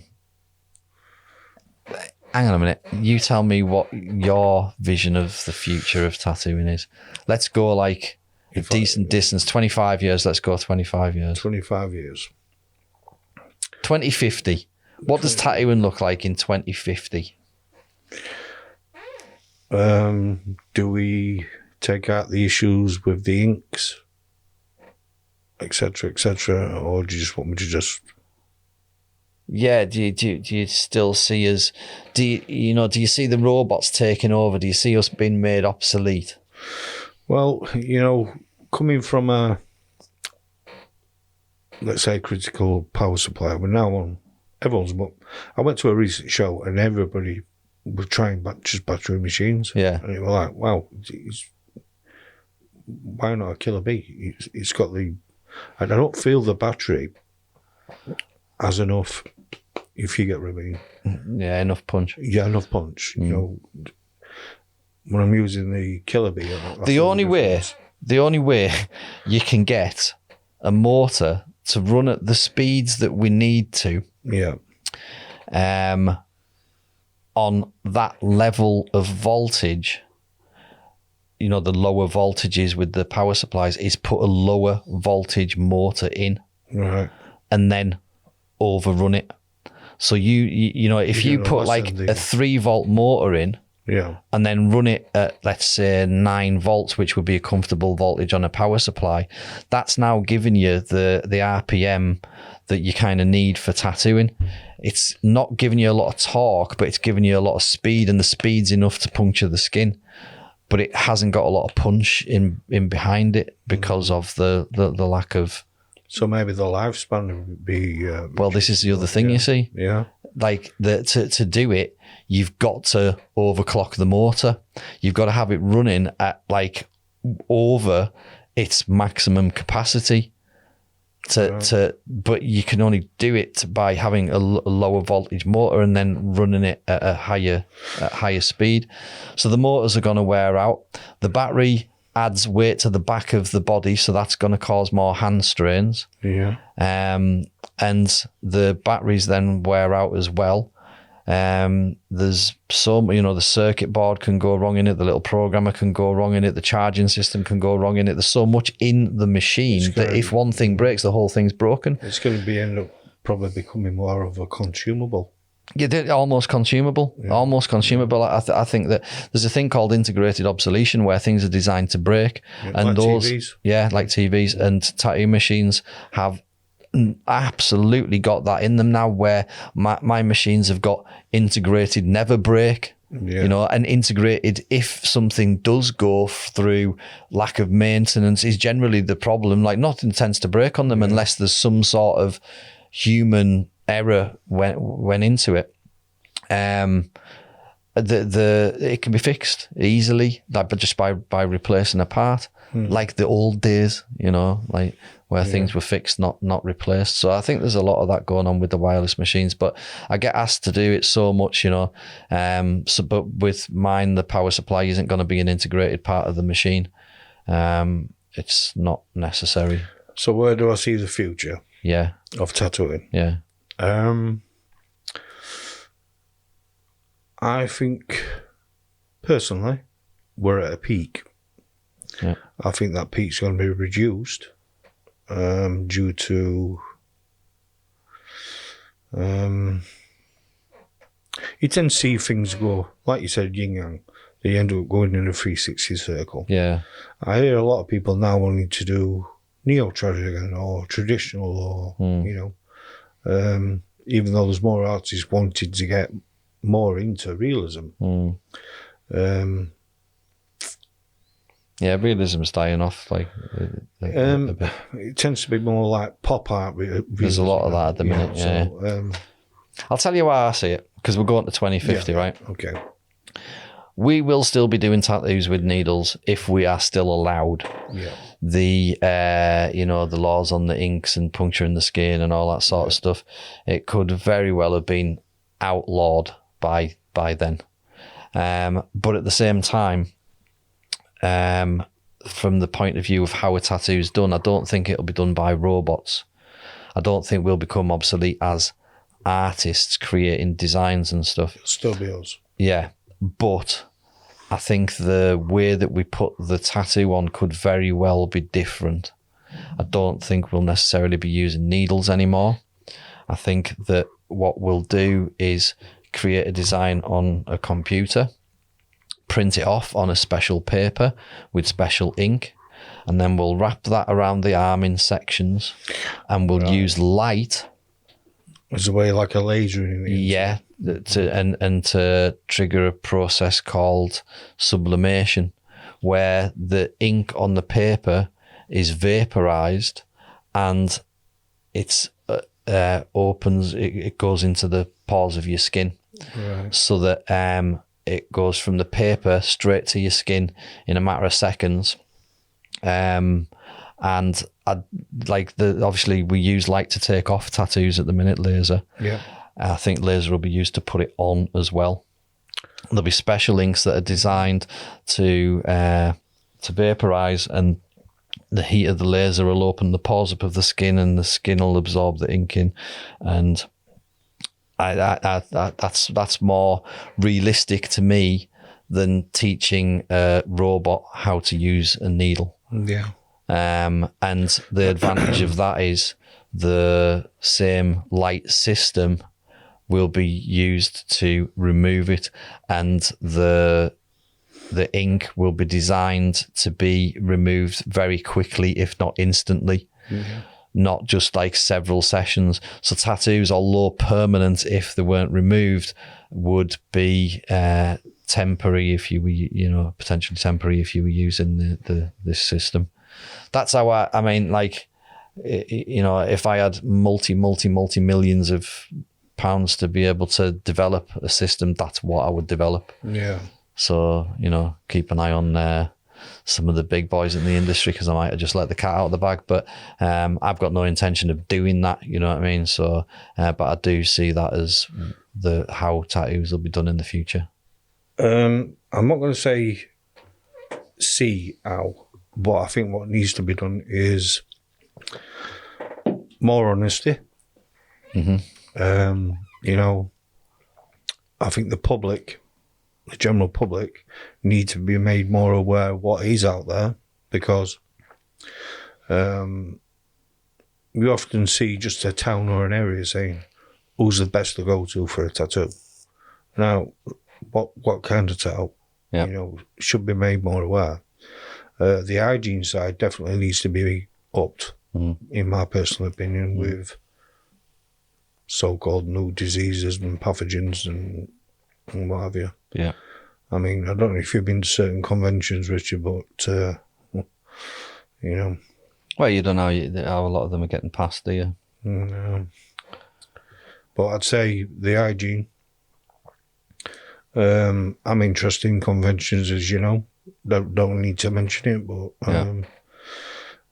it's certainly something that it will be definitely on me top 5, if not number 1, would be based around the hygiene. Yeah. You'd have to have a level of hygiene. I know we've spoke before about obviously you want to do a convention, and we were talking about the hygiene of conventions and individual studios and down to the individual artists. We even spoke about doing an award for the most hygienic studio, the studio that's operating in the most hygienic way. Even if that involves taking the machine off them and looking at it before they start the job. Yeah, just to make sure it's clean. Yeah. So, I mean, it would be a whole nother category that would proper rattle things up, but, But would it be for good or for bad? Would you be seen as, but for me, the general public need to, I've walked through supermarkets now, and there's people walking away from here because of the whole, not going to get into that, but we all know what we're talking about. Yeah. Now, to go to a tattoo convention where there's blood pathogens, etc., I think that would, an award for hygiene make the general public feel a little bit more safer. And and you're going to have people like at the convention taking it to the extremes and actually coming and tattooing in a full hazmat suit. Oh, of course, to try and get the that award. But no, I think it highlights the importance of it, because I think it's been forgotten about a little bit. You know what I mean? It just sort of it gets took for granted. But yeah, obviously you are interested in doing a convention, and I believe you've been in talks just recently about the possibility of doing one. So it's definitely getting a lot closer for you, isn't it? It's getting signed next week or so. Right. So looks like we've got it. Right. Okay. We're going to go ahead with it. Definitely different from a lot of shows. There's some fantastic shows out there. Met some great organisers. Fantastic artists. A lot of twisting in the ideas what I've got. Back to the hygiene part, I'm going to let something like that bag as well. Is that, like a smoke machine? Yeah. There's a lot of areas we can't get to in the studio to clean. Yeah. It's a known fact. Dentists, hospitals. Yeah. If you could put like a tablet in that smoke machine type thing. Yeah. And it evaporates, it'll get to every part of that area in that room. If you could make something smaller, that's more, it's not a massive price or anything like that. Yeah. That'd be interesting to do for hygiene, especially at a tattoo convention. If you could just rent one out just to make sure everything's sterile. That stuff does exist. It is possible. Oh, is it already? Yeah. Not necessarily tailored to the tattoo industry. Probably more hospitals or... Well, I only know about it, and there's obviously going to be different versions of it, but years ago I used to work at a chicken farm. I've done the same. And when they clear the chicken farm out, they have to sterilise for the next batch of chickens, they have to sterilise the whole place. Now, you spray it down with disinfectant and, you pressure wash the full place and you blast it with disinfectant and stuff, but there's still nooks and crannies that, the bacteria and like bugs and all that sort of stuff can hide in. So once this, big room's all cleared out, concrete floor, all kind of clean and everything, they go in with a fogging machine and they've got formaldehyde in it. Really? Yeah. And so you go in with breathing apparatus There's a few and stuff. bodies in there while they're at it. And the fog the whole shed with formaldehyde, and you want to see what drops off the ceiling and out the nooks and crannies and that, all these insects and bugs and stuff that are, that were up in the rafters that the disinfectant didn't touch and stuff. So, yeah, you're right. There is if you had more of a direct sort of jet of some sort of gaseous substance that could, and something like that could be like a handheld thing that you were to do once a week in your studio or something. Just go around and but at the same time, that some shit like that can be very, very, very dangerous as well. So you might end up on floor. Yeah, exactly. So we had to do it with like two people, one in and one stood at the door, watching them in case the guy that was spraying went down. Really? So, yeah. Wow. But yeah, so it is possible. But no, hygiene's important, and I think, like you say, honesty and what about the judging then? I know we've spoke about like the judging. When the show does happen, because it will go ahead. Yeah. I'm going to have separated tables. Yeah. Each judge. They're going to be. There will be realism artist. There will be more of a geometric dot work, that type of mandala on one bench. Yeah. Then old school, new school, that's, then that kind of thing, all separated. Yeah. No conferring really, your marks, and then probably somebody from the general public on another bench if they want to do it. Because not only, all right, some tattoos you have to really walk up to see, but there's also, I don't know anybody who walks up in the street and just sticks their face straight on your tattoo. Yeah. So the way even the general public view that tattoo, so maybe, the public's choice as well. So a public's choice sort of thing. I think that the tattoo convention competitions should be, the categories should be standardized so that you've got, let's say, a list of 20, just an example, 20 different categories that you can pick from. You might be only going to use 5 at your convention or 7 or whatever, but you can, there's a range of standardized, and then you've got like a description of what defines that category. And then right across the board, I think the scoring should be the same. Yeah. That I like, 1 to 10 or 0 to 10 is like more accurate than 0 to 5, but some people just go 0 to 5, some people go 0 to 10, some people are just like it's an overall score. Personally, I think that like you should look at composition, execution. This is a biggie for me that I've been placement talking about, is flow, attachment, direction, focal points, the fundamentals. Yeah, I mean, but it would make it harder to judge. That's the thing. If you got like 3 different things that you need to, it still to score. Each person still scores. Yeah, but you have, especially if you want to talk specialist in that particular field, like you have a realism artist, that's realism. Yeah, but the other 2 still score that anyway. Yeah. So, one of the clients comes on stage, sees the first person, they're straight on to the next person, third person, and they're off. Yeah. But separate the artist so the artist is not conferring. Yeah. Sort of thing. So you see more genuine scores, if you get what I mean. Yeah. I think it's a bit more, I feel like that's a bit more honest. This is the thing, you see, like there's all sorts of ways of kind of getting around conventions and winning trophies, and there's a little bit of corruption goes on with it, and if you've spent more money advertising in that magazine that year, you're more likely to get noticed at the judging table, sort of thing. And there's bits and pieces. Well, yourself, I've done a lot of judging, judged a lot of shows. In fact, I've done 3 this year.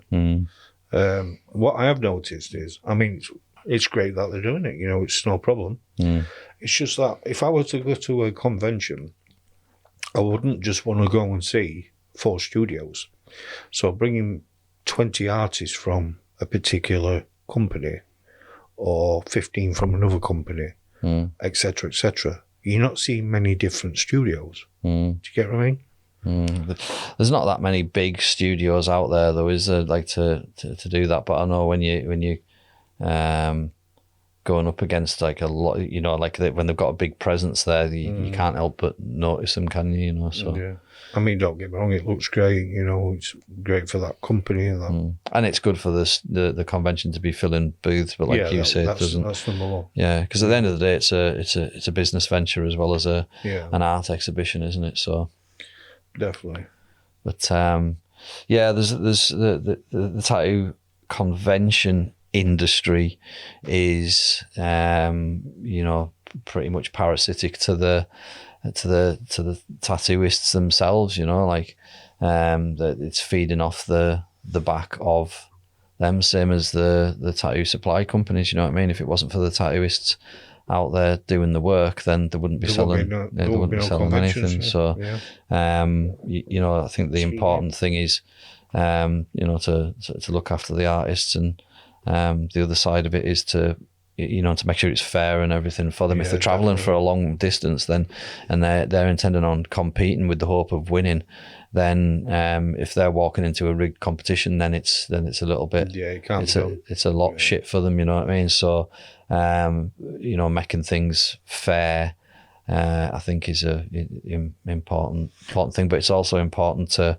make it a good experience for the punters as well that turn up there to. I've got a few ideas for that. You know, quite interesting. We'll sit and have a crack about it. There's a few other things I want to talk to you about as well. So, So, where can we find you? Because we know we're up to date and we're into the future. Yeah, we know what you like doing. You want to do more animal portraits and portraiture and stuff. Where can you? You're gonna do a podcast. Yeah. Talking about possibly art, possibly about the tattoo industry. I'd say more based towards the transition of art to tattooing. Yeah. And there's which is important, and then you know there's this convention that sounds like it is gonna happen probably next year. It won't be this year. So you know, watch this space for that. So where can we find Kelvin Slack on the internet? On the internet, it is www.blackvoidtattoo, that's all one word, .com. Brilliant. That's my website. And obviously your studio's in Doncaster. It is, it's on the Great North Road at Woodlands. It's called Black Void. So Black Void Tattoo Studio in Doncaster. And your Instagram is Black Void Tattoo or Tattoo Doncaster, or is it Black Void Tattoos? It's Tattoo Doncaster. Right, so it hasn't got an S in it. So Black Void Tattoo Doncaster, all one word on Instagram. Yeah. So have you got an online booking system or anything like that you can book in with on your website? We have, but it's sent you to Facebook for now. There's been a reason for that. I had something called Setmore. And Setmore's like, you pull the calendar up, you know, you could book your own, you'd book in, pay your deposit, gives you a brief description, etc. But it depends how you like to work, you know, or what artists you've got in there. At the moment, I'm the main artist. Yeah. Emma's doing the laser. Because I've been ill 4 times, not through what I used to do, but I've been poorly. Now, people have been walking in with flus and COVID and not telling us, you know, telling us when they walk through the door. It's a bit unfair, you know, it's not good. I'm terrified of getting it again. But yeah, I could reset the Setmore up, you know, just straight it's a link. You go onto its online booking system, it's not a problem. Saves a lot of trouble. But you're not operating that right now, so it's a case of just get in touch with you through the Facebook page. Just for now. Send over references and start a conversation about. So it's more of an online sort of consultation, very quickly. Yeah, and then maybe get him in for a consultation if needs be, and then get the tattoo appointment booked. I know people travel to get tattooed off you as well. It's a long way as well. Yeah, they'll come from Scotland. They'll come from bottom end of the country. They'll come from overseas. Yeah. Do you have a local hotel that you recommend for people to? Yeah, definitely. Yeah. In fact, straight next to the convention area, we're thinking about doing that. Right. Yeah. There's the Hilton now. Right. A little bit expensive, more expensive, but there's a lot of in Doncaster. There's tons and tons and tons of like travel lodges and things like that. Yeah, just I know when we've got people coming from away, like we like to try and help them a little bit and say, well, if you get this hotel, it's just up the road, it's nice and handy, blah blah blah. You know what I mean? There's fucking seagulls shitting on the roof and whatnot, but it's it'll do you for getting your tattoo done, sort of thing. So, but so well, best of luck with everything that you're planning on doing with your convention and that. I hope it goes well for you. It will go well. I'll definitely be coming along. Can we do the videography for it? Can I get you yes on the convention video? To be honest with you, Rich, I was going to ask you. Fantastic. Because you've done a picture of me and I look like Ben Hill, so why not? Well, no, that would be great. So we'll be there supporting the convention and we'll focus on all the extra hygiene and stuff and pull things out of the bag for you. So no, that'd be brilliant. So I look forward to that and any future guest spots, and just kind of I really enjoy a good crack with you because you speak about things in a very differently observed way. You see things differently to other people, and you articulate that in a way that I understand. So we have some like really in-depth conversations about like the darker details of things, don't we? And to be honest with you, Richard, if this were me 20th podcast, I'd feel more at ease. I'm a little bit nervous, I told you yesterday, I was like, I'm dreading this. Yeah. So I don't know what you're going to ask me. I have no idea. So I'm a little bit like, getting blanks all the time. Yeah. And I'm a good chatter. I like to talk. Yeah. That sort of thing. The thing about the iPad, I did want to mention one thing, and that were about Mick Tomo. It was Mick Tomo who introduced me to all the new brushes you can get on Procreate. Yeah. It was so big up Big Tomo. Yeah, it's opened up a whole new world for Kelvin. It's sort of like, where you've been living in Stone Age sort of thing. But again, the iPads became an intrinsic part of the tattoo industry, if you're not using an iPad, then you are guaranteed like having to work harder you tend to be scrolling the internet, and most of the I don't know if you get this, most of the tattoos have been done 50 times. Yeah. You don't, for me personally, I don't want to be copying or scrolling through Google. I often think about the guy who took the photograph of that dove. Oh. That dove. Oh, don't. And like he had no idea how famous that dove was going to be, It has been tattooed over and over and over and over. About the side sort of one, what they use for the villages. That one, or the forward one. Yeah. I know which one you're talking about. The one that's flying, that's just in every religious sleeve, and slight angle, wings outspread. All that sort of stuff. It's been, there's a group of lions that have been tattooed so many times, and a group of tigers that have been tattooed so many times. You've got a lion staring into water, and there's a couple looking back, and it's like, come on, let's innovate. Yeah, and that the iPad has made that easier to do to use that stuff that's on the internet, but it's also made it easier to like create new stuff as well. So it would not be nice to. I think the demand is changing. Realism is dying off, and people at the minute are really into the little sticker tattoos and a lot of smaller stuff. I think tribal's going to make a comeback, but in maybe slightly different patterns. The Geo type is fantastic. Gent called Bry. I don't know if you know. No.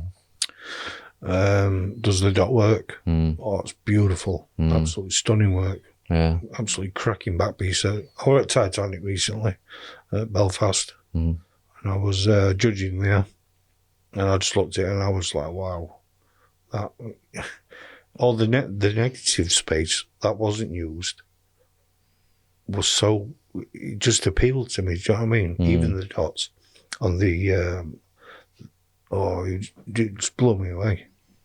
Well, the negative spit, that, you know, that one that I done on the chest that went viral. With the little man. Yeah, with the little man Driving, yeah. I was going to wear that T-shirt today just to do your head in, so it looked like I was. But anyway, I'll stop laughing. Yeah, but that was thinking about the negative space around a tattoo being as much a part of the tattoo as the tattoo. So it's what you don't put in. It can be sometimes, sometimes less is more. So. Thanks for coming on the podcast, Kel. I hope it's been not as stressful for you as you thought it was going to be. My palms are sweating. Also, you're going to be doing this, you know, you're going to be at this side of these buttons pretty soon. So hopefully it gives you an insight to how it all works and the buttons to press. And I know you found listening to your own voice in the headphones like weird when we first put the headphones on. Strange that. I've got your voice in my head and I've got my voice in my head. Yeah. And I sound different. Yeah, you do. But anyway, thanks for coming on. All the best for the future project. If you want to catch up with Kelvin, it's blackvoidtattoo.com on the internet, and Black Void Tattoo Doncaster on Instagram. So thanks again for listening, everybody, and Kelvin for coming on, and we'll see you all next time.